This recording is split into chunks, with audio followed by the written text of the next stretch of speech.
آپ روتے ہوئے نکلے ہیں، اور آپ نے یہ فرمایا تھا کہ اے کعبہ مجھے تجھ سے بڑی محبت ہے، لیکن تیرے یہاں کے رہنے والے مجھے یہاں رہنے نہیں دیتے۔ پھر یہ کہ وہ جو عقیدت اور محبت تھی وہ تمام مسلمانوں کے دلوں میں بھی تھی۔ مدینے میں آ کر آپ نے رخ بدل دیا۔ جب تک مکے میں تھے معلوم ہوتا ہے کہ حضور جب کھڑے ہوتے تھے نماز کے لیے ہے کافی، تو آپ اس طرح کھڑے ہوتے تھے کہ بیک وقت استقبال قبلتین ہو جاتا تھا، یعنی جو جنوبی دیوار ہے ایک طرف وہ کونا ہے جس میں حجر اسود ہے، اور دوسری طرف وہ یمانی ہے، رکن یمانی جو یمن کی طرف ہے، جو جنوب مغرب کی طرف ہے، جنوب کی طرف ہے۔ ادھر کوئی شخص کھڑا ہوگا اور وہیں پر انہی کے درمیان جو ہے جب طواف کیا جاتا ہے تو دعا مانگی جاتی ہے، ربنا آتنا فی الدنیا حسنۃ وفی الآخرۃ حسنۃ وقنا عذاب النار۔ باقی پورے طواف میں آپ جو چاہیں دعا مانگے، لیکن یہاں یہ دعا ہے خاص۔ اب اگر کوئی شخص ادھر کھڑا ہو کر نماز پڑھ رہا ہے تو کعبہ تو سامنے ہے ہی، ٹھیک سیت میں یروشلم بھی ہے،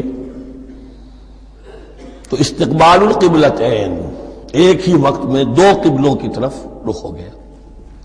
مدینے میں آ کر معاملہ بدل گیا، مدینہ درمیان میں ہے، مکہ مکرمہ اس کے جنوب میں ہے اور یروشلم اس کے شمال میں ہے۔ اب جنوب کی طرف رخ کریں گے تو پیٹھ ہوگی یروشلم کی طرف، یروشلم کی طرف رخ کریں گے تو پیٹھ ہوگی کعبے کی طرف۔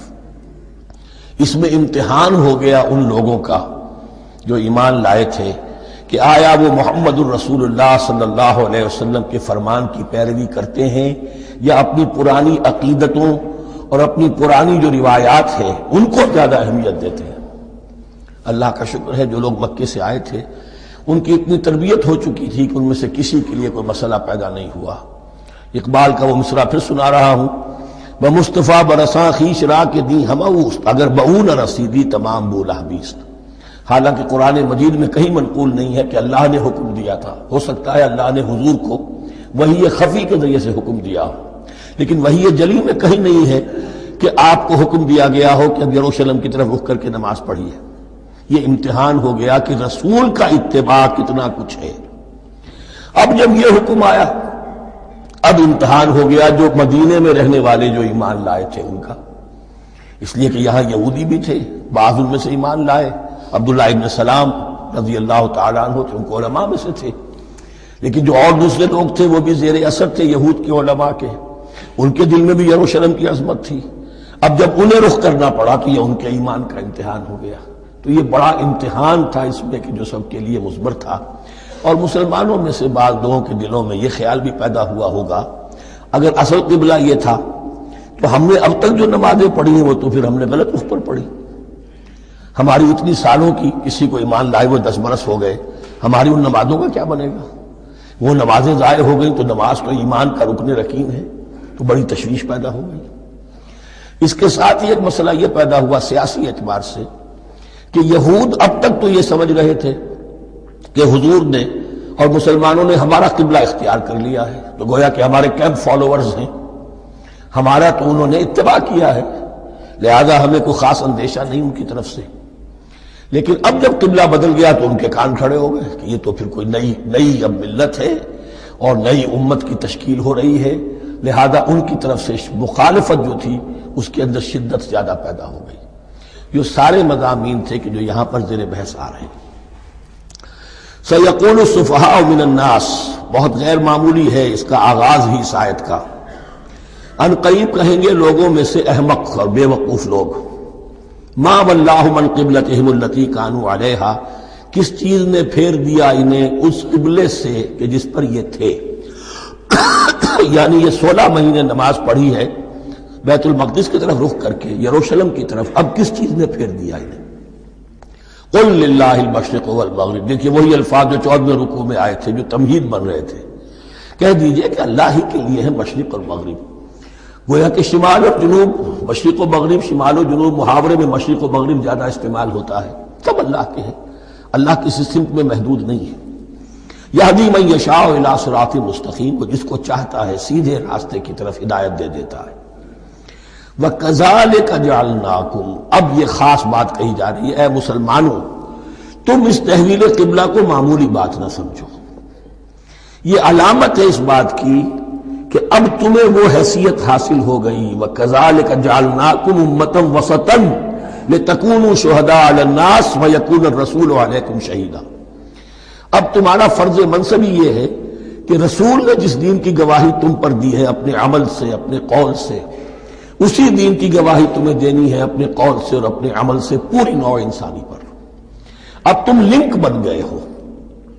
اب تک نبوت کا سلسلہ جاری تھا، ایک نبی کی تعلیم ختم ہوئی، بگڑ گئی، تحریف ہو گئی، غائب ہو گئی، دوسرا نبی آ گیا، پھر کچھ تیسرا آ گیا، چلے آ رہے. لہذا ہر دور کے اندر اب وہ جو معاملہ تھا تسلسل کے ساتھ چل رہا تھا، اب یہاں نبوت ختم ہو رہی ہے محمد رسول اللہ صلی اللہ علیہ وسلم پر، تو نوع انسانی تو ختم نہیں ہو رہی، ابھی قیامت تو نہیں آئی ہے. اب آگے لوگوں کو تبلیغ کرنا، ان تک دین پہنچانا، ان پر حجت قائم کرنا، ان کا احقاق حق پر ابطال باطل کا فریضہ سر انجام دینا، یہ کون کرے گا؟ تو پہلے تو ہمیشہ اللہ کی طرف سے وہی جبریل لائے اور نبی کے پاس آ گئے، نبی نے لوگوں کو سکھا دیا. اب یہ کہ اللہ سے جبریل لائے محمد کے پاس، محمد نے سکھایا تمہیں، اور تمہیں سکھانا ہے پوری نوع انسانی کو، تو تم اب وہ درمیانی لنک ہو. وَكَذَلِكَ جَعَلْنَاكُمْ أُمَّةً وَسَطًا لِتَكُونُوا شُهَدَاءَ عَلَى النَّاسِ وَيَكُونَ الرَّسُولُ عَلَيْكُمْ شَهِيدًا. یہ مضمون زیادہ کھلے گا چل کر سورہ حج کی آخری آیات میں. اسی طرح سے مراد یہ ہے تحویل قبلہ ایک مظہر ہے اس کا. اس سے اب تم اپنی ذمہ داریوں کا اندازہ کرو، صرف خوشیاں نہ مناؤ، جشن نہ مناؤ، بلکہ یہ کہ یہ ایک بہت بڑی ذمہ داری کا بوجھ ہے جو تم پر آ گیا. کبھی ہم نے اپنے بندے محمد کے کاندھوں پر جب یہ بوجھ رکھا تھا تو ان سے بھی کہا تھا صلی اللہ علیہ وسلم انا سنلقی علیک قولا ثقیلا، اے نبی ہم آپ پر ایک بھاری بات ڈالنے والے ہیں. وہی بھاری بات بہت بڑے پیمانے پر اب تمہارے کندھوں پر آ گئی ہے. وَكَذَلِكَ جَعَلْنَاكُمْ أُمَّةً وَسَطًا لِتَكُونُوا شُهَدَاءَ عَلَى النَّاسِ وَيَكُونَ الرَّسُولُ عَلَيْكُمْ شَهِيدًا وَمَا جَعَلْنَا الْقِبْلَةَ الَّتِي كُنْتَ عَلَيْهَا، اور ہم نے نہیں قرار دیا تھا اس قبلے کو جس پر کہ اے نبی آپ پہلے تھے. یعنی یہ دو طرح کی بات ہو سکتی ہے، وہی خفی سے اللہ نے فرمایا ہو کہ اے محمد اب کچھ عرصے کے لیے یروشلم کی طرف رخ کر کے نماز پڑھو، وہی جلی میں نہیں ہے. اور یہ بھی ہو سکتا ہے یہ حضور کا اجتہاد ہو اور اسے اللہ نے قبول فرما لیا. دونوں باتوں کا امکان موجود ہے. حضور کے اجتہاد پر اگر اللہ کی طرف سے نفی نہ آئے تو وہ گویا اللہ کی طرف سے. وَمَا جَعَلْنَا الْقِبْلَةَ الَّتِي كُنْتَ عَلَيْهَا إِلَّا لِنَعْلَمَ مَن يَتَّبِعُ الرَّسُولَ مِمَّن يَنقَلِبُ عَلَىٰ عَقِبَيْهِ، اور نہیں ٹھہرایا تھا ہم نے اس قبلے کو جس پر کہ آپ رہے ہیں مگر یہ جاننے کے لیے کہ کون ہے، یہ ظاہر کرنے کے لیے کہ کون ہے کہ جو اتباع کرتے ہیں رسول کا صلی اللہ علیہ وسلم، اور وہ کون ہے کہ جو اپنی ایڑیوں کے بل لوٹ جاتے ہیں. یعنی مدینے میں آ کر اگر کوئی مکے کا مسلمان کہتا صاحب یہ قبلہ مجھے قبول نہیں ہے، وہ واپس ہو جاتا. ایسا ہوا نہیں. اور اب جب مکے کی طرف رخ ہو گیا ہے تو کوئی انصار میں سے، کوئی مدینے میں جو ایمان لائے ان میں سے کسی نے کہا کہ ٹھیک ہے جی ہمارا قبلہ وہ تھا، اب آپ نے اپنا قبلہ بدل دیا، آپ کا راستہ اور ہمارا راستہ اور. نہیں، وہ تمام کے تمام مسلمان ان آزمائشوں میں کامیاب ہوئے. وَإِن كَانَتْ لَكَبِيرَةً إِلَّا عَلَى الَّذِينَ هَدَى اللَّهُ، اور واقعہ یہ ہے یقیناً یہ بہت بڑی بات تھی. اس طرح قبلے کے اندر تبدیلی قبول کر لینا آسان بات نہیں ہوتی، بڑا حساس مسئلہ ہوتا ہے، مگر ان کے لیے کہ جن کو اللہ نے ہدایت دی. وَمَا كَانَ اللَّهُ لِيُضِيعَ إِيمَانَكُمْ، اور اللہ ہرگز تمہارے ایمان کو ضائع کرنے والا نہیں ہے. ایمان سے یہاں مراد نماز جو ہے الصلاۃ عماد الدین. وہ جو تشویش ہو گئی تھی کہ ہماری ان نمازوں کا کیا بنے گا جو ہم نے 16 مہینے پڑھی ہیں بیت المقدس کی طرف رخ کر کے. وَمَا كَانَ اللَّهُ لِيُضِيعَ إِيمَانَكُمْ، اس وقت وہ حکم تھا رسول کا، وہ اللہ کے ہاں مقبول ہے. اس وقت یہ حکم ہے جو تمہیں رسول کی معرفت مل رہا ہے، اب تم اس کی پیروی کرو. ان اللہ بالناس لرؤوف الرحیم، یقیناً اللہ تعالیٰ تو انسانوں کے حق میں بہت ہی شفیق ہے اور بہت ہی رحیم ہے. قد نرى تقلب وجهك في السماء، معلوم ہوتا ہے خود حضور کو انتظار تھا اس فیصلے کا، اور معلوم ہوتا ہے کہ آپ پر بھی شاخ گزر رہا تھا یہ وقفہ کہ جس میں نماز پڑھتے ہوئے پیٹھ ہو رہی تھی بیت اللہ کی طرف. تو آپ بار بار آپ کی نگاہیں آسمان کی طرف اٹھتی تھی کہ کب وحی آئے، کب جبرائیل حکم لے کر آئیں. قد نرى تقلب وجهك في السماء، اے نبی ہم نے آپ کے چہرے کا بار بار آسمان کی طرف اٹھنا دیکھ لیا ہے. فلنولینک قبلة ترضاها، اس آیت میں بڑی شفقت، بڑی محبت، بڑی عنایت ہے محمد الرسول اللہ صلی اللہ علیہ وسلم کے لیے اللہ کی طرف سے. تو ہم بدلے دیتے ہیں، پھیرے دیتے ہیں قبلہ جو آپ کو پسند ہے. ظاہر بات ہے کہ حضور کو جو محبت تھی اور جو بھی آپ کو ایک رشتہ قلبی تھا بیت اللہ کے ساتھ، فَلَنُوَلِّيَنَّكَ قِبْلَةً تَرْضَاهَا، ہم بدلے دیتے ہیں، بدل دیں گے قبلہ اسی طرف جو آپ کو پسند ہے. فَوَلِّ وَجْهَكَ شَطْرَ الْمَسْجِدِ الْحَرَامِ، تو بس اب پھیر دیجئے اپنے رخ کو مسجد حرام کے رخ پر. وَحَيْثُ مَا كُنتُمْ، اور مسلمانوں جہاں کہیں بھی تم ہو، مدینے میں ہو یا کہیں اور ہو، مغرب میں ہو، شمال میں ہو، جنوب میں ہو، کہیں ہو، فَوَلُّوا وُجُوهَكُمْ شَطْرَهُ، تو اپنا چہرہ نماز میں اسی کے رخ پر پھیرو. وَإِنَّ الَّذِينَ أُوتُوا الْكِتَابَ لَيَعْلَمُونَ أَنَّهُ الْحَقُّ مِنْ رَبِّهِمْ، اور جن لوگوں کو کتاب دی گئی تھی وہ جانتے ہیں کہ یہ حق ہے ان کے پروردگار کی طرف سے. تورات میں بھی یہ مذکور تھا کہ اصل قبلہ ابراہیمی وہی تھا، اس لیے کہ یروشلم تو تعمیر کیا ہے حضرت ابراہیم سے کوئی 1000 سال کے بعد حضرت سلیمان نے.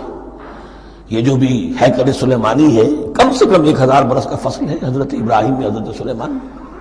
تو حضرت ابراہیم کا قبلہ کون سا تھا؟ تو وہ بھی مولانا امین احسن اصلاحی صاحب نے اردو میں ترجمہ کیا ہے مولانا حمید الدین فراہی کی کتاب کا، اور وہ بہت اہم ہے اس موضوع کو سمجھنے کے لیے. بہت سے مسلمان مفسرین نے بھی اس میں ٹھوکر کھائی ہے.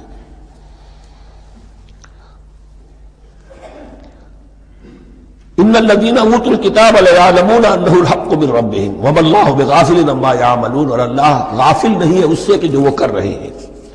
وَلَئِنْ أَتَاكَ الَّذِينَ أُوتُوا الْكِتَابَ بِكُلِّ آيَةٍ مَا تَبِعُوا قِبْلَتَكَ، اے نبی آپ ان اہل کتاب کو اگر تمام دلائل بھی دے دیں گے، تمام نشانیاں بھی دکھا دیں گے، تب بھی یہ آپ کے قبلے کی پیروی نہیں کریں گے. وَمَا أَنْتَ بِتَابِعٍ قِبْلَتَهُمْ، اور نہ ہی اب آپ پیروی کرنے والے ہیں ان کے قبلے کی. یہ تو لکم دینکم ولی دین والا معاملہ ہو گیا.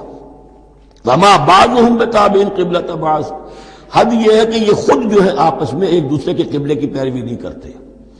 یعنی نصارہ اور یہود اگرچہ یروشلم سب کا قبلہ ہے، لیکن عین یروشلم میں جا کر جو یہودی ہیں وہ مغربی گوشے کو اختیار کرتے تھے، مغرب کی طرف رخ کرتے تھے ہیکل سلیمانی میں، اور جو نصارہ ہے وہ مشرق کی طرف.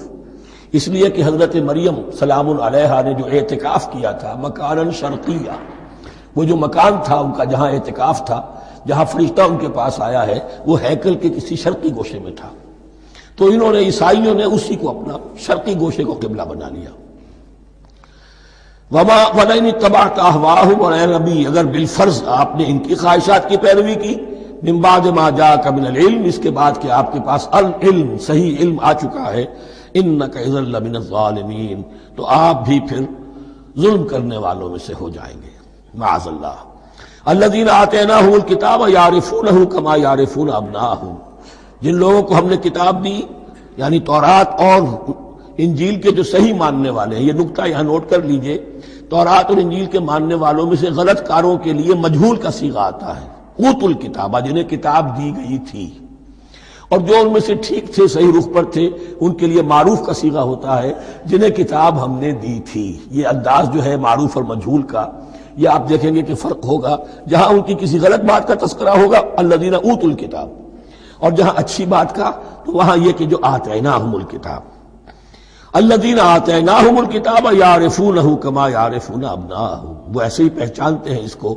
ہو کی ضمیر قبلے کی طرف بھی ہے، اور ہو کی ضمیر محمد الرسول اللہ کی طرف بھی ہے، ہو کی ضمیر قرآن کی طرف بھی ہے. ایسے پہچانتے ہیں جیسے اپنے بیٹوں کو. وَإِنَّ فَرِيقًا مِّنْهُمْ، اور یقیناً ان میں سے ایک گروہ وہ ہے لَيَكْتُمُونَ الْحَقَّ وَهُمْ يَعْلَمُونَ، جو جانتے بوجھتے حق کو چھپاتے ہیں.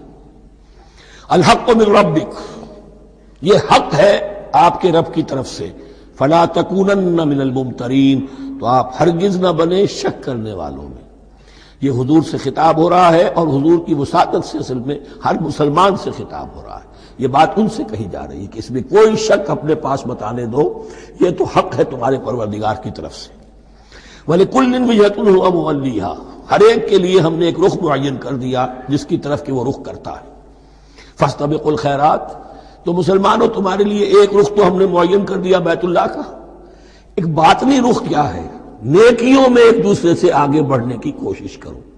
ایک ہے ظاہر، نماز کا ظاہر ہے، آپ نے قبلے کی طرف رخ کر لیا ہے، آپ نے وضو کیا ہے۔ ایک نماز کا باطن ہے، خشوع ہے، خضوع ہے، حضور قلب حاصل ہے، رقت ہے، معلوم ہے کس کے سامنے حاضری ہے۔ اسی طریقے سے قبلہ ایک تو یہ ہے جو کہ کعبہ ہے، بیت اللہ ہے، ایک یہ فاستبقوا الخیرات، تم ہر نیکی کے اندر ایک دوسرے سے آگے بڑھنے کی کوشش کرو۔ اینما تکونوا یأتی بکم اللہ جمیعا، جہاں کہیں بھی ہوگے اللہ تم سب کو لے آئے گا، جمع کر دے گا۔ ان اللہ علی کل شیء قدیر، یقینا اللہ تعالی ہر چیز پر قادر ہے۔ ومن حیث خرجت فول وجهک شطر المسجد الحرام، اور جدھر سے بھی آپ کا نکلنا ہو، کہیں سفر کریں، کہیں بھی جائیں، تو آپ اپنا رخ پھیر دیجئے مسجد حرام کی طرف۔ وَإِنَّهُ لَلْحَقُّ مِن رَبِّكَ، اور یہ یقیناً حق ہے آپ کے رب کی طرف سے۔ وَمَا اللَّهُ بِغَافِلٍ عَمَّا تَعْمَلُونَ، اور اللہ غافل نہیں اس سے کہ جو تم کر رہے ہو۔ یہاں بظاہر جو ہے کلام حضور سے ہے، اصل میں مسلمانوں سے خطاب ہے بواسطہ محمد صلی اللہ علیہ وسلم۔ وَمِنْ حَيْثُ خَرَجْتَ فَوَلِّ وَجْهَكَ شَطْرَ الْمَسْجِدِ الْحَرَامِ وَحَيْثُ مَا كُنْتُمْ فَوَلُّوا وُجُوهَكُمْ شَطْرَهُ، اور دیکھو جہاں بھی تم نکلو اپنا رخ کرو مسجد حرام کی طرف۔ امریکہ میں جاؤ تب بھی رخ ہوگا مسجد حرام کی طرف، روس میں جاؤ رخ تمہارا ہوگا مسجد حرام کی طرف۔ وَحَيْثُ مَا كُنْتُمْ، اور اے مسلمانوں جہاں کہیں بھی تم ہو، فَوَلُّوا وُجُوهَكُمْ شَطْرَهُ، تو اپنے چہروں کو پھیر دو اسی کے رخ پر۔ لِأَلَّا يَكُونَ لِلنَّاسِ عَلَيْكُمْ حُجَّةٌ، تاکہ نہ رہے لوگوں کے پاس تمہارے خلاف کوئی دلیل۔ اب اس بات کو سمجھ لیجئے کہ چونکہ تورات میں لکھا ہوا تھا کہ نبی آخر الزمان کا قبلہ کعبہ ہوگا، اگر حضور یہ قبلہ اختیار نہ کرتے تو علماء یہود حجت قائم کرتے مسلمانوں پر کہ دیکھو تورات میں تو یہ لکھا ہے اور انہوں نے وہ اختیار نہیں کیا۔ تو یہ گویا کہ ان کے اوپر اتمام حجت بھی ہو رہا ہے اور قطع عذر بھی ہو رہا ہے، ان کی حجت کی جڑ بھی کٹ رہی ہے۔ الا الذين ظلموا منهم، سوائے ان میں سے ان کے جو ظالم ہیں، اعتراض کرنے کے لیے لاکھ انہوں نے پھر بھی ہیلے بہانے بنائی لینے ہیں۔ فلا تخشوهم، تو اے مسلمانوں ان سے نہ ڈرو، واخشونی، مجھ سے ڈرو۔ ولأتم نعمتی علیکم، اور یہ جو تحویل قبلہ ہوئی ہے اور محمد الرسول اللہ صلی اللہ علیہ وسلم کی بعثت کی بنیاد پر ایک نئی امت کو شکل دی جا رہی ہے اور اسے اب امامت الناس سے سرفراز کیا جا رہا ہے، وراثت ابراہیمی اب اسے منتقل ہو گئی ہے۔ یہ اس لیے ہے وَلِأُتِمَّ نِعْمَتِي عَلَيْكُمْ، اپنی نعمت میں تم پر اس کا اتمام فرما دوں، مکمل کر دوں، وَلَعَلَّكُمْ تَهْتَدُونَ، اور تاکہ تم ہدایت یافتہ بن جاؤ۔ كَمَا أَرْسَلْنَا فِيكُمْ رَسُولًا، جیسے کہ ہم نے بھیج دیا ہے تم میں ایک رسول۔ اب یہ دعا ابراہیم و اسماعیل یاد کر لیجئے، ربنا وبعث فیہم رسولا منہم یتلو علیہم آیاتک ویعلمہم الکتاب والحکمت ویزکیہم۔ اب گویا کہ وہاں تو دعا تھی اور یہ 3000 سال کے بعد اس دعا کا ظہور ہو رہا ہے بعثت محمدی کی شکل میں۔ کما ارسلنا فیکم رسولا منکم، جیسے کہ ہم نے بھیج دیا ہے تم میں رسول اپنا تم ہی میں سے، یتلو علیکم آیاتنا، وہ تلاوت کرتا ہے تم پر ہماری آیات، ویزکیکم، تمہیں پاک کرتا ہے، تزکیہ کرتا ہے تمہارا، وَيُعَلِّمُكُمُ الْكِتَابَ وَالْحِكْمَةَ، اور تمہیں تعلیم دیتا ہے کتاب و حکمت کی، وَيُعَلِّمُكُم مَّا لَمْ تَكُونُوا تَعْلَمُونَ، اور تمہیں تعلیم دے رہا ہے ان چیزوں کی جو تمہیں معلوم نہیں تھی۔ یہاں ایک نقطہ بڑا اہم ہے، حضرت ابراہیم اور اسماعیل کی دعا میں جو ترتیب تھی یہاں اللہ نے اس کو بدل دیا ہے۔ وہاں کیا تھا؟ تلاوت آیات، تعلیم کتاب و حکمت، پھر تزکیہ۔ یہاں کیا ہے؟ تلاوت آیات، پھر تزکیہ، پھر تعلیم کتاب و حکمت۔ اب ظاہر بات ہے کہ حضرت ابراہیم حضرت اسماعیل نے جو بات کہی وہ بھی غلط تو نہیں ہو سکتی، لیکن ہم یہ کہہ سکتے ہیں کہ اس کی امپرووڈ فارم یہ ہے جو اللہ تعالیٰ کی طرف سے دی گئی، اس لیے کہ تزکیہ مقدم ہے۔ اگر نیت صحیح نہیں ہے تو تعلیم کتاب و حکمت مفید نہیں ہوگی بلکہ گمراہی میں اضافہ ہوگا۔ نیت کج ہے تو گمراہی بڑھتی چلی جائے گی، اور تزکیہ کا حاصل کیا ہے؟ نیت درست ہو جائے، اخلاص، نحن لہ مخلصون۔ اگر یہ نہیں ہے تو جتنا پڑھو گے، جتنے بڑے عالم ہوگے، شیطان بھی بن سکتے ہو۔ بڑے بڑے فتنے عالموں نے اٹھائے ہیں۔ یہ جو دین اکبری تھا یا دین الہی تھا، اکبر کے تو باپ دادا کو کبھی خیال نہیں آ سکتا تھا اس کا۔ یہ پٹی پڑھانے والے کون تھے؟ ابو الفضل اور فیضی جیسے علماء، بہت بڑے علماء۔ اسی طرح غلام احمد قادیانی، اس کو اصل میں جو بھی پٹیاں پڑھائی ہیں وہ تو پڑھائی حکیم نور الدین نے جو بہت بڑا عالم تھا، اہل حدیث عالم تھا.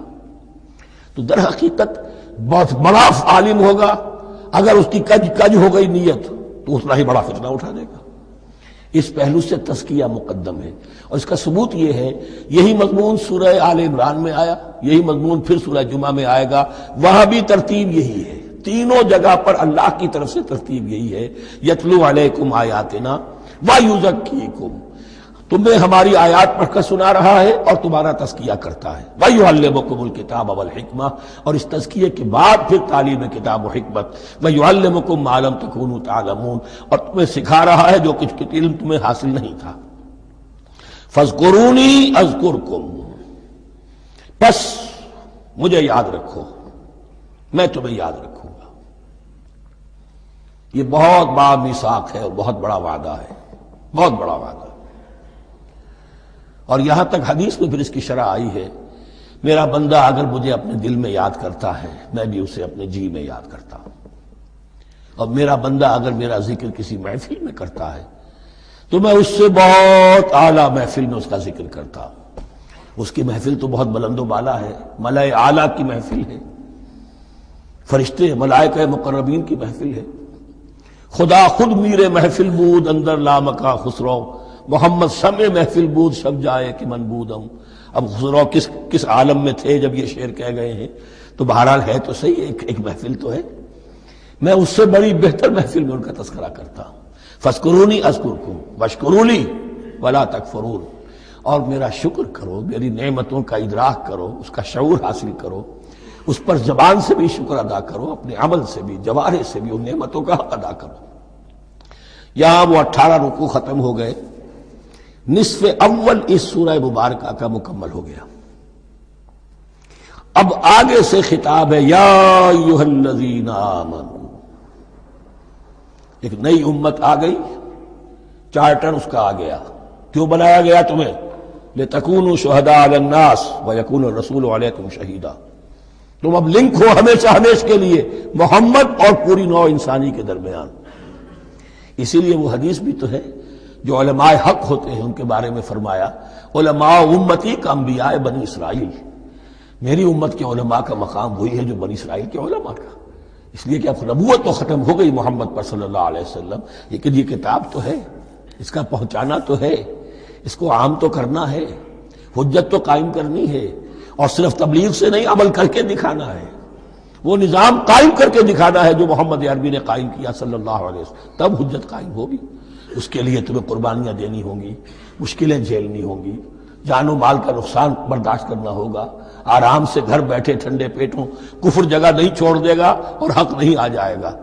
کفر کو ہٹانے کے لیے اور باطل کو ختم کرنے کے لیے اور حق کو قائم کرنے کے لیے تن من دھن تمہیں لگانے ہوں گے. اب دیکھیے وہ قول آ رہی ہے، یا ایھا الذین آمنوا استعینوا بالصبر والصلاۃ. یہی وہ الفاظ تھے کہ وہ جو 7 آیتیں تھیں جن کو میں نے کہا تھا خطاب میں بنی اسرائیل میں وہ بمنزلہ فاتحہ ہیں، ان میں الفاظ آئے تھے واستعینوا بالصبر والصلاۃ وانھا لکبیرۃ الا علی الخاشعین الذین یظنون انہم ملاقو ربہم وانہم الیہ راجعون. اب وہی خطاب یہاں ہو رہا ہے، یا ایھا الذین آمنوا استعینوا بالصبر والصلاۃ. یہ میں بیان وہاں کر چکا ہوں. ان اللہ مع الصابرین، جان لو کہ اللہ صبر کرنے والوں کے ساتھ ہے. اس بیعت سے کیا مراد ہے؟ ایک بات تو متفق علیہ ہے، اللہ کی مدد، اللہ کی تائید، اللہ کی نصرت ان کے شامل حال ہے. باقی یہ کہ اللہ تعالیٰ جہاں کہیں بھی ہم ہیں ہمارے ساتھ ہے، کس طرح ہے یہ ہم نہیں جانتے، لیکن یہ فرمایا اس نے کہ میں تو تمہاری دگے جان سے بھی زیادہ قریب ہوں. وَلَا تَقُولُوا لِمَن يُقْتَلُ فِي سَبِيلِ اللَّهِ أَمْوَاتٌ. اب پہلے ہی قدم پر قتل کی بات آ گئی. شرط اول قدم این است کہ مجنون باشی. پہلا قدم یہ ہے، جانے دینے کے لیے تیار ہو جاؤ. وَلَا تَقُولُوا لِمَن يُقْتَلُ فِي سَبِيلِ اللَّهِ أَمْوَاتٌ. مت کہو ان کو کہ جو اللہ کی راہ میں قتل ہو جائیں مردہ، وہ مردہ نہیں ہے، بل احیاء، وہ زندہ ہے. وَلَٰكِن لَا تَشْعُرُونَ، لیکن تمہیں اس کا شعور نہیں ہے. شہداء جو اللہ کی راہ میں قتل ہو جائیں ان کے لیے یوم آخر تک کا انتظار نہیں ہے، ان کی براہ راست جنت میں داخلہ ملتا ہے.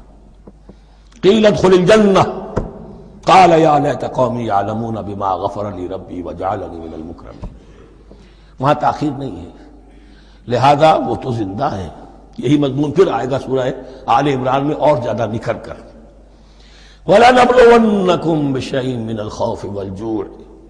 اب یہ ہے کہ پہلے سے دکھا دیا، اللہ تعالیٰ دھوکہ نہیں دینا چاہتا. دیکھ لو جس راہ میں قدم رکھا ہے اب آزمائشیں آئیں گی، تکلیفیں آئیں گی، رشتہ دار ناراض ہوں گے، بیوی شوہر سے لڑے گی، شوہر بیوی سے لڑے گا، اولاد والدین سے جدا ہوگی، یہ سب کچھ ہوگا. فساد ہوگا، فتور ہوگا، تصادم ہوگا، جان و مال کا نقصان ہوگا. وَلَنَبْلُوَنَّكُمْ، ہم لازماً آزمائیں گے تمہیں بِشَيْءٍ مِّنَ الْخَوْفِ، خوف کی کیفیت سے، وَالْجُوعِ، بھوک، فاقے. کیسے کیسے فاقے آئے، کیا ہوا ہے غزوہ احزاب میں، کیا ہوا ہے جو اس سے بعد جو جیش العسرہ ہے، تبوک کی جنگ ہے. وَنَقْصٍ مِّنَ الْأَمْوَالِ وَالْأَنفُسِ وَالثَّمَرَاتِ، اور نقصانات ہوں گے مالی بھی جانی بھی، اور ثمرات. اب ثمرات یہاں دو معنی دے رہا ہے. چونکہ مدینے والوں کی جو تھی اصل جو ان کی معیشت تھی وہ زرعی تھی، پھل، خاص طور پر کھجور، یہ ان کی پیداوار تھی، جسے آج کل آپ کہتے ہیں کیش کراپ جو ہے ان کی، وہ یہ تھی. اب ایسا بھی ہوگا کہ فصل تیار کھڑی ہے، اگر اسے اتارا نہ کھجور سے تو ضائع ہو جائے گی، اور ادھر سے تبوک کا حکم آ گیا نکلو اللہ کی راہ، یہ ساری فصل ضائع ہو جائے گی. امتحان ہو گیا کہ نہیں؟ اور اس کے علاوہ ایک اور ہے اس کا مفہوم. انسان کچھ بہت محنت کرتا ہے، جد و جہد کرتا ہے، کیریئر بناتا ہے، اپنا ایک مقام بنا لیتا ہے اس کیریئر میں، اس پروفیشن میں، اس راستے پر آتا ہے تو کچھ اور ہی شکل اختیار کرنی پڑتی ہے. وہ تجارت کے زمانے میں جو محنت کی تھی، وہ کیریئر کو جمانے میں جو محنت کی تھی، وہ سارا کا سارا معاملہ جو ہے وہ کھو کر پھر اس وادی میں آنا پڑتا ہے. وَلَنَبْلُوَنَّكُمْ، یہ بھی ثمرات ہیں نا، محنت کے ثمرات. وَلَنَبْلُوَنَّكُمْ بِشَيْءٍ مِّنَ الْخَوْفِ وَالْجُوعِ وَنَقْصٍ مِّنَ الْأَمْوَالِ وَالْأَنفُسِ وَالثَّمَرَاتِ وَبَشِّرِ الصَّابِرِينَ. اور اے نبی بشارت دیجئے صابروں کو، صبر کرنے والوں کو. یہ کون ہے؟ الذین اذا اصابتہم مصیبۃ، وہ لوگ کہ جن کو جب بھی کوئی مصیبت آئے، قالوا انا للہ وانا الیہ راجعون، وہ کہتے ہیں ہم اللہ ہی کے تو ہیں، اللہ ہی کی طرف ہمیں لوٹ جانا ہے. کل بھی جانا تھا، آج چلے جائیں، حاضر ہیں، جتنی جلدی بلا لو. نشان مرد مومن باتوں گویم، جو مرگ آیا تبسم مر لبے اوست. مرد مومن کی تو نشانی یہی ہے کہ جب موت آئے تو مسرت کے ساتھ اس کے چہرے پر، اس کے ہونٹوں پر مسکراہٹ. یہی میں نے کہا تھا لٹمس ٹیسٹ یہ ہے کہ بندہ مومن اس دنیا میں زیادہ رہنے کی خواہش نہیں کر سکتا. لائف از اے لائبلٹی، جو لمحہ آ رہا ہے اس کا حساب دینا ہوگا. تو جتنی عمر بڑھ رہی حساب بڑھ رہا ہے. It's not an asset, it's a liability. اور الدنیا سجن المومن و جنت الکافر، یہ تو مومن کے لیے ایک قید خانہ ہے، ہاں کافروں کی جنت ہے. وَبَشِّرِ الصَّابِرِينَ الَّذِينَ إِذَا أَصَابَتْهُمْ مُصِيبَةٌ قَالُوا إِنَّا لِلَّهِ وَإِنَّا إِلَيْهِ رَاجِعُونَ أُولَٰئِكَ عَلَيْهِمْ صَلَوَاتٌ مِّن رَّبِّهِمْ وَرَحْمَةٌ. یہ ہیں وہ لوگ کہ جن پر ہر وقت اللہ کی عنایتوں کا نزول ہوتا رہتا ہے اور رحمت کی بارش ہوتی رہتی ہے. وَأُولَٰئِكَ هُمُ الْمُهْتَدُونَ، اور یہی لوگ ہیں ہدایت یافتہ، جنہوں نے واقعتاً ہدایت کو اختیار کیا ہے. اور جو ایسے مرحلے پر ٹھٹک کر کھڑے رہ جائیں، پیچھے رہ جائیں، پیچھے بیٹھ جائیں، پیٹھ موڑ لیں، وہ گویا کہ ختم ہوا ان کا معاملہ. اب چونکہ اس معاملے میں بحث ہو گئی تھی خانہ کعبہ کی بھی، پھر اسی میں مقام ابراہیم کی بات آ گئی تھی، تو کچھ ذہنوں میں سوال پیدا ہوا کہ یہ جو حج کے مناسک میں صفا اور مروہ جو ہے، یہ بھی تو آخر اسی کا تو ان کی کیا حقیقت ہے، کوئی حقیقت ہے یا نہیں؟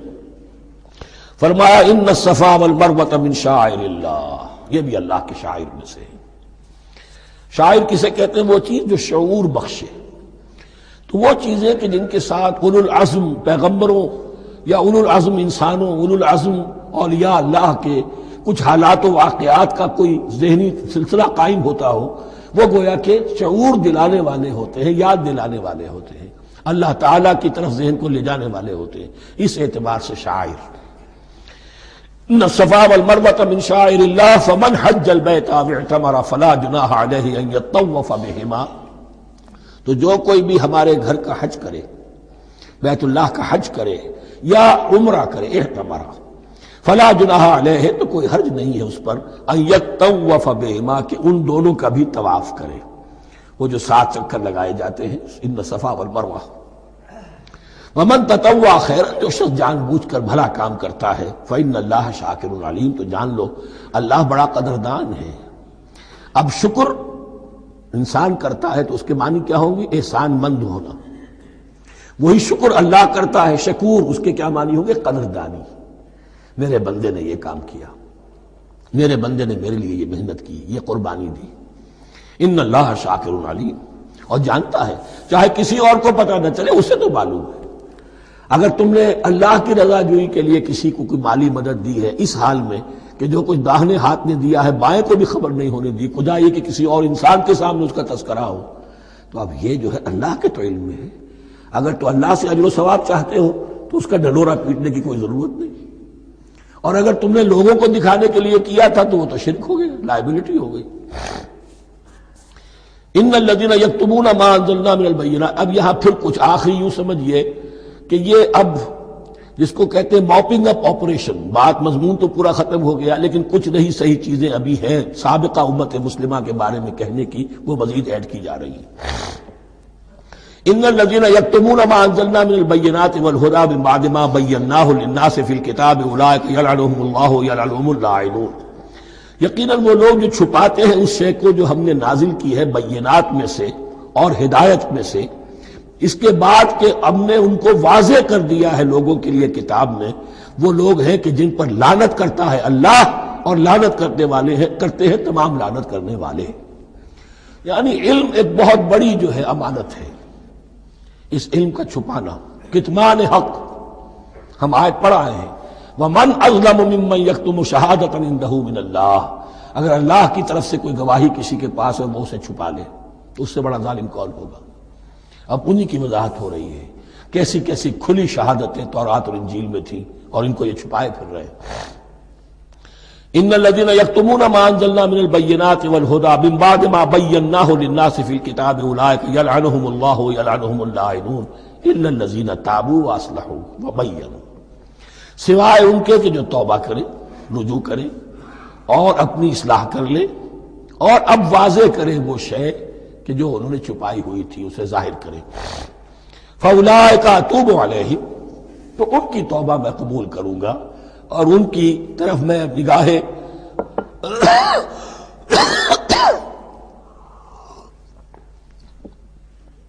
التفات میں اپنی پھر ان کی طرف متوجہ کر دوں گا۔ وَأَنَا التَّوَّابُ الرَّحِيمُ، اور میں تو ہوں ہی توبہ کا قبول کرنے والا اور رحم فرمانے والا۔ ان الذین کفروا وماتوا وهم کفار، یقیناً جن لوگوں نے کفر کیا اور وہ مرے اسی حال میں کہ کفر پر قائم تھے، اولئک علیہم لعنۃ اللہ والملائکۃ والناس اجمعین، ان پر تو لعنت ہے اللہ کی بھی اور فرشتوں کی بھی اور تمام انسانوں کی بھی، خالدین فیہا، اس لعنت کی کیفیت میں وہ اب ہمیشہ رہیں گے۔ لا یخفف عنہم العذاب، نہ ان پر سے عذاب کے اندر کوئی کمی کی جائے گی، ولا ہم ینظرون، نہ انہیں کوئی مہلت ملے گی کہ عذاب کا تسلسل ذرا سی دیر کے لیے وقفہ ہو جائے، سانس لینے کی مہلت مل جائے۔ ولا ہم ینظرون وَإِلَٰهُكُمْ إِلَٰهٌ وَاحِدٌ، سن لو تمہارا الہ اور معبود ایک ہی الہ ہے، لا الہ الا هو الرحمن الرحیم، اس کے سوا کوئی الہ نہیں ہے اور وہ رحمان ہے اور رحیم ہے۔ اب جو آیت آ رہی ہے اس کے پڑھنے سے پہلے ایک بات سمجھ لیجئے کہ یہ جو اب 22 رکوعوں کا مضمون ہم پڑھ رہے ہیں، مجھے یہ بات آج شروع میں واضح کرنی چاہیے تھی، اس میں ترتیب کیا ہے۔ میں پہلے عرض کر چکا ہوں کہ پہلے 18 رکوعوں کی تقسیم ورٹیکل کی ہے ہم نے، 18 کو 4 رکوع ادھر، 10 درمیان میں، پھر 4 ادھر۔ یہاں اب چلے گی ہاریزونٹل تقسیم، افقی تقسیم، اور اس کی بھی شکل کیا ہے کہ 4 مضامین ہیں کہ جو تانے بانے کے ساتھ بنے ہوئے ہیں، یا 4 لڑیاں ہیں مضمون کی کہ جن کو بٹ کر رسی بنا دیا گیا۔ وہ 4 مضامین کیا ہیں؟ مسلمانوں سے خطاب میں ان کے لیے عبادات اور احکام اور شرائع، یہ واجب ہے، یہ کرنا ہے، یہ حلال ہے، یہ حرام ہے، نماز فرض ہے، روزہ فرض ہے، وغیرہ وغیرہ۔ اور 2 لڑیاں جہاد، جہاد بالمال، جہاد بالنفس۔ جہاد بالنفس کی آخری انتہا قتال ہے، جہاں انسان نقد جان ہاتھ پر رکھ کر، ہتھیلی پر رکھ کر میدان میں حاضر ہو جاتا ہے۔ جو جنگ میں گیا اس نے اپنے آپ کو موت کے لیے پیش کر دیا، بچ کر آ جائے تو بونس ہے۔ اس اعتبار سے یہ چار جڑ ہیں۔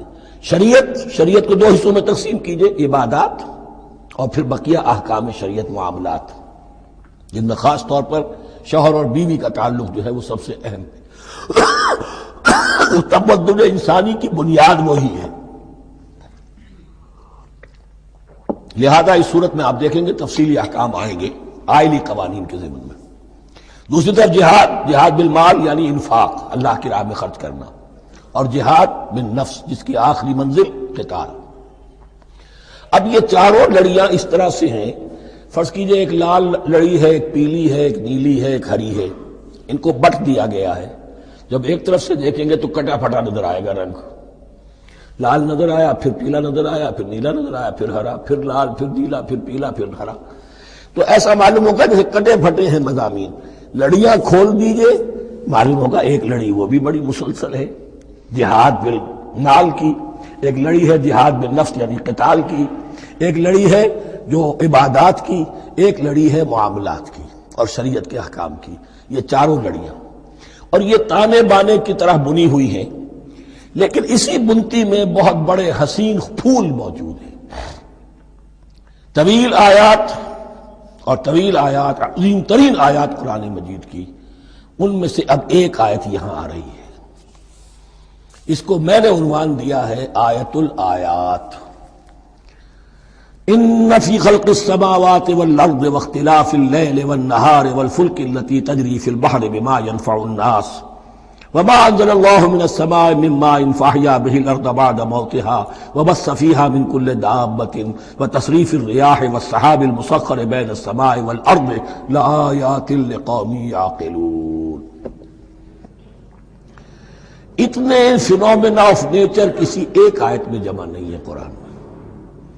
اللہ تعالیٰ تمام فینومینا آف نیچر کو اپنی آیتیں قرار دیتا ہے۔ آسمان اور زمین کی تخلیق، رات اور دن کا الٹ پھیر مختلف جگہوں پر، اور یہ جو ستارے ہیں اور یہ جو بھی نباتات ہیں زمین کی، ان میں سے آیتیں ہی آیتیں۔ لیکن ان آیت الآیات کو جس طرح یہاں ایک آیت میں سمویا ہے، یہ حکمت کا ایک بہت بڑا پھول ہے، بہت بڑا پھول جو ان چار لڑیوں کی بنتی کے اندر آ گیا ہے۔ یقیناً آسمان اور زمین کی تخلیق میں اور رات اور دن کے الٹ پھیر میں، اور اس جہاز میں یا کشتی میں جو چلتی ہیں سمندر میں یا دریاؤں میں، وہ سامان لے کر جو لوگوں کو نفع دیتا ہے، بما ينفع الناس وما انزل اللہ من السماء من ماء، اور اس پانی میں کہ جو اللہ نے اتارا ہے آسمان سے، فاحیا به الارض بعد موتها، اور پھر اس سے وہ زندہ کر دیتا ہے زمین کو اس کے مردہ ہو جانے کے بعد۔ بے آب و گیا زمین پڑی تھی، بارش ہوئی ہے، اسی میں سے روئندگی آ گئی ہے۔ وَبَثَّ فِيهَا مِن كُلِّ دَابَّةٍ، اور یہ تمام حیوانات اور چرند اور پرند جو اس کے اندر پھیلا دیے گئے ہیں۔ وَتَصْرِيفِ الرِّيَاحِ، اور یہ ہواؤں کا چلنا جو ہے، کبھی پروا چل رہی ہے، کبھی پچھمی چل رہی ہے، کبھی مشرق سے آ رہی ہے، کبھی مغرب سے آ رہی ہے، تصریف الریاح ہے۔ وَالسَّحَابِ الْمُسَخَّرِ بَيْنَ السَّمَاءِ وَالْأَرْضِ، اور ان بادلوں میں کہ جو معلق کر دیے گئے آسمان اور زمین کے درمیان، لآیات لقوم یعقلون، ان سب میں آیات ہیں، نشانیاں ہیں ان لوگوں کے لیے جو عقل سے کام لیں۔ ان کو دیکھو اور ان کے خالق کو، مدبر کو پہچانو۔ آیات ہے، اور ان کے آیات کے پہچاننے کا جو عملی نتیجہ نکلنا چاہیے، اور جس کو عام طور پر لوگ نہیں پہنچ پاتے جس تک، اب اگلی آیت میں اس کا تذکرہ ہے۔ نتیجہ تو نکلنا یہ چاہیے کہ پھر محبوب اللہ ہی ہو، شکر اسی کا ہو، اطاعت اسی کی ہو، عبادت اسی کی ہو۔ جب سورج میں کچھ نہیں، یہ تو اللہ نے اس کو بنایا ہے، یہ حرارت جو ہے اللہ نے دی ہے، چاند میں کچھ نہیں، ہوائیں چلانے والا کوئی وہی تو ہے۔ تو اب کسی شے کے لیے کوئی شکر نہیں، کسی شے کے لیے کوئی عبادت نہیں، کوئی ڈنڈوت نہیں، کوئی سجدہ نہیں، بلکہ صرف اللہ کے لیے، اور وہی مطلوب و مقصود بن جائے، وہی محبوب ہو۔ لا محبوب الا اللہ، لا مقصود الا اللہ، لا مطلوب الا اللہ۔ جن لوگوں کی یہاں تک رسائی نہیں ہو جاتی وہ لوگ کسی اور شے کو اپنا محبوب و مطلوب بنا کر اس کی پرستی شروع کر دیتے ہیں. خدا تک نہیں پہنچے، اپنے نفسی کو معبود بنا لیا. جو یہ کہے کر رہے، معبود تو ہو گیا. ارایت من اتخذ الہہ ہواہ، اپنے قوم کو معبود بنا لیا، قوم کی برتری کے لیے اور قوم کی سربلندی کے لیے جانے بھی دے رہے وطن کو معبود بنا لیا. اس حقیقت کو علامہ اقبال نے سمجھا ہے. اس دور کا سب سے بڑا بت وطن ہے. اس دور میں میں اور ہے، جام اور ہے، جم اور، ساقی نے بنا کی روش لطف و ستم اور، تہذیب کے آزر نے ترشوائے صنم اور، مسلم نے بھی تعمیر کیا اپنا حرم اور، ان تازہ خداؤں میں بڑا سب سے وطن ہے، جو پیرہن اس کا ہے وہ مذہب کا کفن ہے. نیشنلزم، ٹیریٹوریل، وطنی قومیت، وطن کی جے، یہ معبود بنائے بیٹھے. تو اب یہاں سنیے، وَمِنَ النَّاسِ، اور لوگوں میں سے کچھ ایسے بھی ہیں مَن يَتَّخِذُ مِن دُونِ اللَّهِ اندادا، جو اللہ کو چھوڑ کر کچھ اور چیزوں کو اس کا مد مقابل بنا دیتے ہیں. وطن کو بنا لیا، قوم کو بنا لیا، ہیومنزم، انسانیت، نوع انسانی، ہم اس کے خدمتگار ہیں، ہم اس کی بہتری کے لیے کام کر رہے ہیں. یہ بھی ایک معبود بن گیا. اور سب سے گھٹیا انسان وہ ہے کہ اپنے ہی حسن کا دیوانہ بنا پھرتا ہوں، اپنا ہی نفس ہے، اسی کے گر چکر لگا رہا ہے، وہی حریم ہے اس کا، وہی حرم ہے اس کا، اور وہ طواف کر رہا ہے اپنے نفس کا، تو وہ بھی تو اس کا ایک معبود ہے. لوگوں میں سے وہ بھی ہیں کہ جو اللہ کو چھوڑ کر کسی اور چیز کو اس کا مد مقابل بنا دیتے ہیں. یحبونہم کحب اللہ، اور ان سے محبت کرنے لگتے ہیں جیسی کہ اللہ سے کرنی چاہیے. یہ فلسفہ ہے اصل میں، ہندی میں اسے آدرش کہتے ہیں، عربی میں نصب العین، انگلش میں آئیڈیل. ہر باشعور انسان کسی شے کو اپنا آئیڈیل بناتا ہے اور اس سے پھر محبت کرتا ہے، اس کے لیے جیتا ہے، اس کے لیے مرتا ہے، قربانیاں دیتا ہے، اثار کرتا ہے.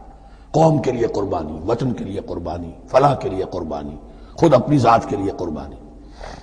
یحبونہ کحب اللہ، یہ سارے کام تو اللہ کے لیے کرنے کے تھے.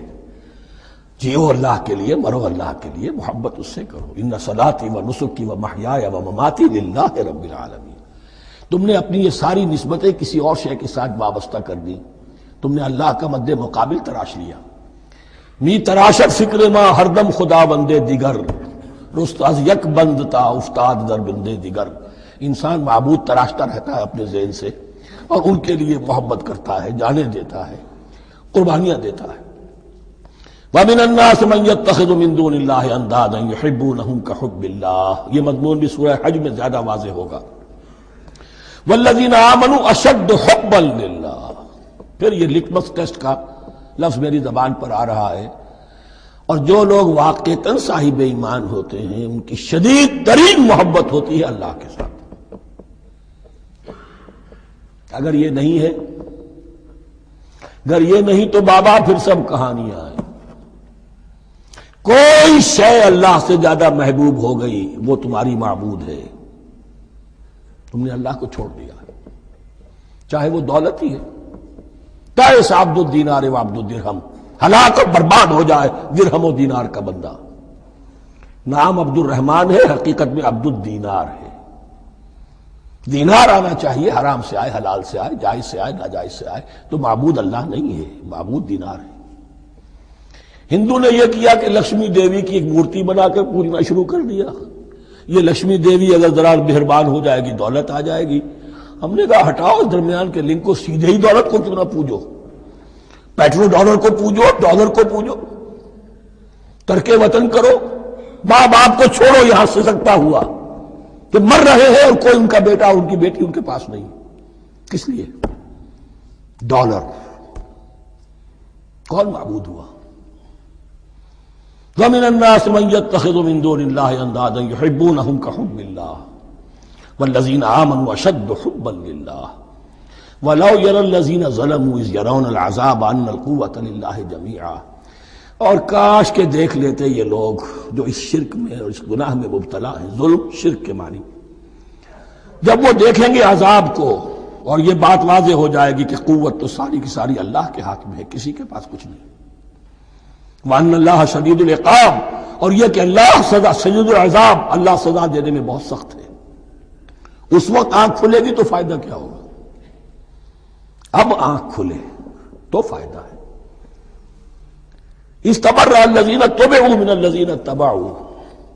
اب انسانی معاشرے کے اندر یہ ہوتا ہے، کچھ لوگ ہوتے ہیں لیڈر لوگ جو اپنے پیچھے لوگوں کو لگا لیتے ہیں، چاہے ڈیماگوگز ہوں، چاہے مذہبی جو ہے وہ مسندوں کے والی ہوں، اپنے پیچھے لگاتے ہیں، اور ان کے پیچھے لگنے والے جو ہیں وہ یہ سمجھتے ہوئے ان کی عزت بھی ہے، ان کا احترام بھی ہے، ان کے نیچے دبے بھی ہوئے، ان کا پیچھے پیچھے چلتے ہیں۔ قیامت کے دن وہ تبرہ کریں گے، ان تم نے ہمیں مروایا، ہم تمہاری پیروی کرتے رہے، ہم نے سمجھا تم جو کہہ رہے ہو وہ ٹھیک ہے، ہم نے تمہیں اپنا لیڈر مانا۔ اب وہ اعلان برات کریں گے، اللہ ہمارا ان سے کوئی تعلق نہیں۔ استبرأ الذین اتبعوا، اور اس کے جواب میں پھر وہ کریں گے ہمارا تم سے کوئی تعلق نہیں۔ اس روز کے جن لوگوں کا اتباع کیا گیا تھا دنیا میں، لیڈر لوگ، وہ ان لوگوں سے جنہوں نے پیروی کی تھی ان سے تبرہ کریں گے۔ وَرَأَوُا الْعَذَابَ وَتَقَطَّعَتْ بِهِمُ الْأَسْبَابُ، اور وہ دیکھ لیں گے عذاب کو، نگاہوں کے سامنے جہنم آ جائے گی اور تمام رشتے منقطع ہو جائیں گے۔ یوم یفر المرء من اخیہ وامہ وابیہ وصاحبتہ وبنیہ لکل امرئ منہم یومئذ شأن یغنیہ یود المجرم لو یفتدی من عذاب یومئذ ببنیہ وصاحبتہ واخیہ وفصیلتہ التی تؤویہ ومن فی الارض جمیعا ثم ینجیہ۔ ہر انسان چاہے گا میرے باپ کو، بیٹے کو، بھائی کو، ماں کو، بیوی کو، اولاد کو، تمام انسانوں کو چھوڑ دو جہنم میں، خدا کے لیے کسی طرح مجھے بچا لو۔ تقطعت بہم الاسباب، سارے رشتے منقطع ہو جائیں گے، جن رشتوں کی وجہ سے حرام کو حلال اور حلال کو حرام کر رہے ہو، جن کی دلجوئی کے لیے حرام کی کمائی کرتے ہو، جن کی دلجوئی کے لیے دین کے راستے سے آگے نہیں بڑھ رہے ہو، دین کے راستے میں بیوی ناراض نہ ہو جائے، گھر والے ناراض نہ ہو جائیں، تقطعت بہم الاسباب، یہ سارے رشتے یہیں تک کے لیے ختم ہو جائیں۔ وقال الذین اتبعوا، اور جو ان کے پیروکار تھے وہ کہیں گے لو ان لنا کرۃ، اگر کہیں ہمیں دنیا میں لوٹنا نصیب ہو جائے، فنتبرأ منہم کما تبرؤوا منا، تو ہم بھی ان سے اسی طرح برات کریں گے جیسے آج یہ ہم سے برات کر رہے ہیں۔ کذالک یریہم اللہ اعمالہم حسرات علیہم، اس طرح اللہ ان کو دکھائے گا ان کے اعمال حسرتیں بن جائیں گے، کاش کہ ہم نے سمجھا ہوتا، کاش کہ ہم نے ان کی پیروی نہ کی ہوتی، کاش کہ ہم نے ان کو اپنا لیڈر اور اپنا ہادی اور رہنما نہ مانا ہوتا۔ وما ہم بخارجین من النار، لیکن وہ اب آگ سے نکلنے والے نہیں ہوں گے۔ یا ایھا الناس کلوا مما فی الارض حلالا طیبا ولا تتبعوا خطوات الشیطان انہ لکم عدو مبین۔ اے لوگو، زمین میں جو کچھ حلال اور طیب ہے، حلال ہے اور پاک ہے، صاف ستھری چیز اور حلال چیز، وہ کھاؤ، اور شیطان کے نقش قدم کی پیروی نہ کرو، انہ لکم عدو مبین، یقیناً وہ تمہارے لیے کھلا دشمن ہے۔ یہ بحث اصل میں کھلے گی سورہ انعام میں جا کر۔ وہاں عرب میں یہ رواج تھا، بتوں کے نام پر کوئی جانور چھوڑ دیتے تھے، اس ہندوؤں میں بھی تھی رواج، ہم نے تو بچپن میں دیکھا ہے، کوئی سانڈ چھوڑ دیا، کسی کے کان جو ہے وہ چیر دیے، یہ فلاں بت کے لیے ہے، فلاں دیوی کے لیے ہے، اب اسے کوئی کچھ نہیں کہہ سکتا تھا، وہ جہاں چاہیں وہ منہ ماریں جا کر ان کا، اور پھر ان کا ظاہر بات ہے ان کا گوشت کیسے کھایا جا سکتا تھا۔ تو عرب میں بھی یہ رواج تھے، اور ابھی تک اس کے کچھ نہ کچھ ریزیڈول ایفیکٹس تھے۔ آباء و اجداد کی جو رسمیں چلی آ رہی ہوں وہ آسانی سے جو ہے وہ چھوٹتی نہیں ہے، کچھ نہ کچھ اثرات رہتے ہیں، جیسے آج تک ہمارے ہاں ہندوانہ اثرات موجود ہیں۔ تو ایسے لوگوں سے کہا جا رہا ہے کہ یہ تمام حرمتیں جو تمہارے ان لوگوں نے، مشرکین نے بنا لی تھی، یہ جانور حرام، یہ جانور حرام ہو گیا، اسے فلاں کے نام پر نامزد کیا ہے، اس اونٹ کی جو ہے اتنی اونٹنیوں کے ساتھ جفتی ہو چکی ہے، اب بس اس کو خالی کر دو، چھوڑ دو، نہ اس کے اوپر سواری کی جائے گی اور نہ اس کا گوشت کھایا جائے گا، یہ کوئی نہیں ہے۔ جو چیز حلال ہے اصلاً اور طیب ہے، کھاؤ۔ انما یامرکم بالسوء والفحشاء، یقیناً شیطان تمہیں حکم دیتا ہے بدی کا اور بے حیائی کا، وان تقولوا علی اللہ ما لا تعلمون، اور اس کا کہ تم کہو اللہ کی طرف نسبت کر کے جو تم جانتے نہیں ہو کہ اللہ نے حرام کیا۔ بھائی تمہیں کہاں معلوم؟ کوئی دلیل لاؤ، کسی کتاب میں دکھاؤ کہ اللہ نے یہ چیز حرام کر دی۔ وَإِذَا قِيلَ لَهُمُ اتَّبِعُوا مَا أَنزَلَ اللَّهُ قَالُوا بَلْ نَتَّبِعُ مَا أَلْفَيْنَا عَلَيْهِ آبَاءَنَا، اور جب ان سے کہا جاتا ہے اتباع کرو اس کی جو اللہ نے نازل کیا ہے، قالوا وہ کہتے ہیں بل نتبع ما الفینا علیہ آباءنا، ہم تو پیروی کریں گے اس کی جس پر ہم نے پایا اپنے آباء و اجداد کو۔ اب لو کان آباؤہم لا یعقلون شیئا ولا یہتدون، کیا وہ اپنے آباء و اجداد ہی کی پیروی کرتے رہیں گے، خواہ ان کے آباء و اجداد نہ کسی بات کو سمجھ پائے ہوں نہ ہدایت یافتہ ہوئے ہوں۔ میں نے عرض کر دیا تھا کہ سورہ بقرہ میں جہاں دعوت تیسرے رکوع کی پہلی آیت شروع ہوئی، یا ایھا الناس اعبدوا ربکم الذی خلقکم والذین من قبلکم لعلکم تعقلون، وہ بھی تو مخلوق تھے جیسے تم مخلوق ہو، تم سے خطا ہو سکتی ہے ان سے بھی ہوئی، تم غلطی کر سکتے ہو انہوں نے بھی کی۔ ومثل الذین کفروا کمثل الذی ینطق بما لا یسمع الا دعاء ونداء، یہاں ذرا تمثیل کے اندر ایک پیچیدگی ہے کہ بظاہر ترجمہ تو یہ ہوگا کہ مثال ان لوگوں کی جنہوں نے کفر کیا اس شخص کی سی ہے جو پکار رہا ہے ایسی چیز کو جو نہ سنتا ہے نہ سمجھتا ہے۔ ہاں یہ پتہ چلتا ہے کہ کچھ پکار رہا ہے، جانور ہوتے ہیں انہیں اور کیا سمجھ میں آتا ہے۔ تو یہاں پہ اصل میں تمثیل میں مراد یہ ہے کہ حضور صلی اللہ علیہ وسلم اور مسلمان ان لوگوں کو جو سمجھانے کی کوشش کر رہے ہیں ان میں سے کچھ ایسے بھی ہیں کہ جو کچھ نہیں سمجھتے، دعا اور ندا تو ہے، صم بکم عمی فہم لا یعقلون، لیکن وہ بہرے بھی ہیں، گونگے بھی ہیں، اندھے بھی ہیں، وہ عقل سے کام نہیں لیتے۔ یا ایھا الذین آمنوا کلوا من طیبات ما رزقناکم، اے اہل ایمان کھاؤ ان تمام پاکیزہ چیزوں میں سے جو ہم نے تمہیں دی ہیں، واشکروا للہ، اللہ کا شکر ادا کرو، ان کنتم ایاہ تعبدون، اگر تم واقعتاً اسی کی عبادت کرنے والے ہو۔ جیسا کہ میں نے عرض کیا سورہ الانعام میں یہ ساری چیزیں آئیں گی اور تفصیل سے۔ انما حرم علیکم المیتۃ والدم ولحم الخنزیر وما اہل بہ لغیر اللہ، بنیادی طور پر اللہ تعالیٰ نے وہ کھانے کے جو اہل عرب میں اس وقت رائج تھے ان میں سے 4 چیزوں کی حرمت کا اعلان کیا ہے بار بار، مکی صورتوں میں بار بار ہوا ہے اور یہاں پھر یہ مدنی صورت کے اندر گویا کہ آخری بار۔ انما حرم علیکم، آخری بار نہیں بلکہ یہ پھر سورہ مائدہ میں پھر آئے گا مضمون، انما حرم علیکم المیتۃ، اللہ نے تم پر حرام کیا مردار کو، جو اپنی آپ موت مر گیا، ذبح نہیں کیا گیا، والدم، اور خون حرام ہے، نجس ہے۔ اسی لیے جو ذبح کرنے کا ہمارا طریقہ ہے وہ یہ ہے کہ صرف گردن کو کاٹا جائے تاکہ اس میں شریانے وغیرہ کٹ جائے اور اکثر جو ہے خون جسم کا نکل جائے۔ اگر جھٹکا کیا جائے جیسے سکھ کرتے تھے، ایک ہی تلوار کے وار سے گردن اڑا دی بکری کی، یا یہ کہ جیسے کہ یورپ وغیرہ میں ہوتا ہے، تو پھر وہ خون اندر رہ جاتا ہے جسم کے، اس کے اندر پھر وہ اینٹھن نہیں ہوتی اس حیوان کے جسم میں کہ جس سے خون جو ہے وہ باہر چلا جائے، تو وہ لحم الخنزیر، اور تیسری چیز ہے خنزیر کا گوشت، اور چوتھی چیز وما اہل بہ لغیر اللہ، اور وہ کہ جس پر پکارا گیا ہو کسی کا نام اللہ کے سوا۔ اب اس میں ایک چیز تو یہ ہے کہ جسی شے کو ذبح کرتے ہوئے کسی بت کا، کسی دیوی کا، کسی دیوتا کا تذکرہ کیا، وہ تو حرام مطلق ہو ہی گیا، اس کا گوشت کھانا حرام مطلق ہے۔ لیکن اسی کے تابع یہ ہوگا کسی بزرگ کا قرب حاصل کرنے کے لیے اس کے مزار پر لے جا کر وہاں ذبح کیا جا رہا ہے، پوچھیں گے تو ہم تو اللہ کے لیے ذبح کر رہے ہیں، تو اللہ کے لیے تو اپنے گھر میں بھی کر سکتے تھے ذبح، یہاں کیوں لائے ہو؟ اس کو تم نے کسی اعتبار سے اس صاحب قبر کا جو ہے اس کا تقرب حاصل کرنے کا ذریعہ بنایا۔ یہ چیزیں بھی اسی کی تابع ہو جائیں گی۔ اللہ کے لیے کرنا تو ہر جگہ کر سکتے ہو، ہم تو صرف ایصال ثواب کے لیے کر رہے ہیں، تو اپنے گھر میں بیٹھ کر کرو گے تو کیا ایصال ثواب نہیں ہو جائے گا؟ ٹھیک ہے اللہ ہم یہ خرچ کر رہے ہیں، ہم نے یہ جانور ذبح کیا ہے تیرے لیے، اس کا ثواب جو ہے فلاں کو پہنچا دے۔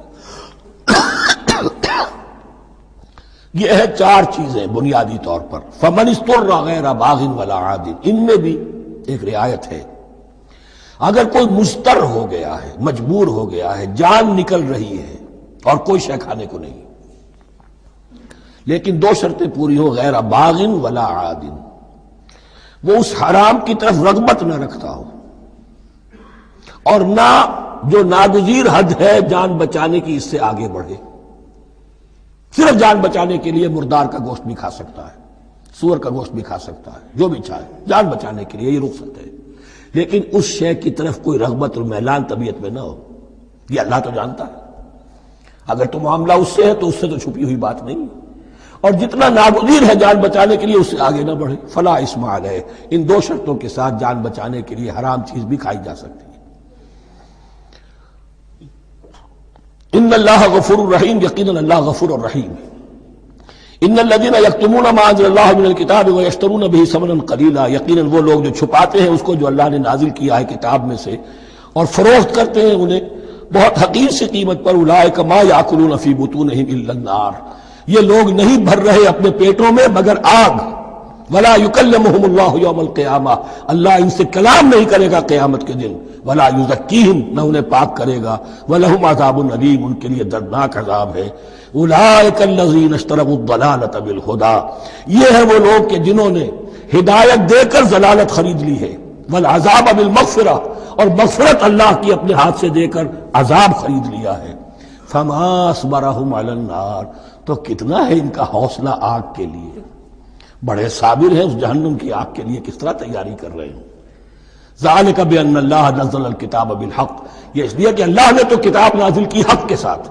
وان الذین اختلفوا فی الکتاب لفی شقاق بعید، اور یقیناً جن لوگوں نے کتاب اور شریعت میں پھر یہ پگڈنڈیاں نکالی، اختلاف کی، وہ بڑی ہی دشمنی میں اور بڑی ہی شقاوت کے اندر مبتلا ہو گئے. اس کی روح سے ناشنا ہو جاتا ہے. تو وہ ایسا ہوتا ہے کہ مچھر چھانتے ہیں اور سموچے اونٹ نکل جاتے ہیں. سودی کاروبار تم بھی کرو ہم بھی کریں گے، نہ تم ہمیں چھیڑو نہ ہم تمہیں چھیڑیں گے. ساری بحث ہوگی رفع یدین پر ہے کہ نہیں ہے، اور نماز ہو گئی کہ نہیں ہو گئی، تراویح 8 ہے کہ 20 ہے، ساری بحث اس پر ہوگی. تو یہ جو تصورات ہیں نیکی کے پرورٹڈ، کہ جیسے اندھوں نے ایک ہاتھی کو دیکھ کر اندازہ کرنا چاہا وہ کیسا ہے، جس نے اس کے پیر کو ٹٹول لیا، اس نے کہا ستون کے مانند ہے. جس کا ہاتھ پڑ گیا اس کے کان پر، اس کا چھاج کی طرح ہے ہاتھی. تو مختلف جو ہے اڑائے کچھ ورق لالے نے، کچھ نرگس نے، کچھ گل نے، چمن میں ہر طرف بکھری ہوئی ہے داستان میری. تو نیکی کا یہ تصور جو ہے تقسیم ہو گیا. یہ آیت قرآن مجید کی اس اعتبار سے عظیم ترین آیت ہے. نیکی کی حقیقت، اس کی جڑ کیا ہے، بنیاد کیا ہے، اس کی روح کیا ہے، اس کے مظاہر کیا ہے. مظاہر میں اولین شے کون سی ہے، ثانین کون سی ہے، ثالثاً کون سی ہے. اور اس پر ایک پورا علم الاخلاق جو قرآن کا ایک مکمل کتاب تصنیف کی جا سکتی ہے. ایتھکس، قرآنک ایتھکس کے لیے یہ آیت ایک یوں سمجھیے کہ جڑ اور بنیاد ہے. لیکن یہ سمجھ لیں کہ یہ آیت یہاں آئی کیوں ہے. پس منظر میں وہی تحویل قبلہ ابھی ہے. تحویل قبلہ کے 4 رکوع 15 16 17 18 یہ تو سالڈ ہے. اس سے پہلے 14ویں رکوع میں آیت تھی للہ المشرق والمغرب فأینما تولوا فثم وجہ اللہ. ادھر بھی پھر اتنی آیتیں چھوڑ کر، اتنا چھوڑ کر پھر گئی لیس البر ان تولوا وجوہکم قبل المشرق والمغرب. نیکی یہی نہیں ہے کہ تم اپنے مشرق اور مغرب کی طرف پھیر دو. یہ نہیں کہا یہ نیکی نہیں ہے، نیکی یہی نہیں ہے، یہ بھی نیکی ہے. جو ظاہر ہوگا نیکی کا وہ بھی نیکی ہے، لیکن اصل سے اس کا باطن ہے. باطن صحیح ہے، نیک ہے، تو حقیقت میں نیکی نیک ہے، ورنہ نہیں. ولیکن البر، بلکہ نیکی تو اس کی ہے. اب یہاں سے شروع ہوا جو نیکی کی جڑ ہے، بنیاد ہے. من آمن باللہ والیوم الآخر والملائکۃ والکتاب والنبیین. سب سے پہلے ایمان، تاکہ تصحیح نیت ہو جائے. یہ جو ایمان لائے اللہ پر، یعنی جو نیکی کر رہا ہے صرف اللہ سے اجر کا طالب ہے. والیوم الآخر، اور قیامت کے دن پر کہ اس کا کوئی اجر دنیا میں نہیں، صرف آخرت میں مطلوب ہے. ورنہ آدمی سوداگری کرے، دکانداری کرے، کپڑا بیچے، کچھ اور بیچے، دین تو نہ بیچے. دین کا کام کر رہا ہے تو اس کے لیے سوائے اخروی نجات کے اور سوائے اللہ کے خدا کے کوئی اور شے مقصود نہ ہو. والملائکۃ والکتاب والنبیین، اور ایمان لایا فرشتوں پر اور کتابوں پر اور انبیاء پر، یہ تینوں مل کر ایک یونٹ بنتے ہیں۔ فرشتہ لایا دین، کتاب بن گئی اور انبیاء پر آئی وہ کتاب۔ ایمان بالرسالت کا تعلق نیکی کے ساتھ یہ ہے کہ نیکی کا ایک مجسمہ تمہارے سامنے رہے، آئیڈیل، اسوہ، ایسا نہ ہو کہ اونچ نیچ ہو جائے۔ نیکیوں میں بھی ایسا ہوتا ہے، کوئی جذبات میں ایک طرف کو نکل گیا، کوئی جذبات میں ایک طرف کو نکل گیا۔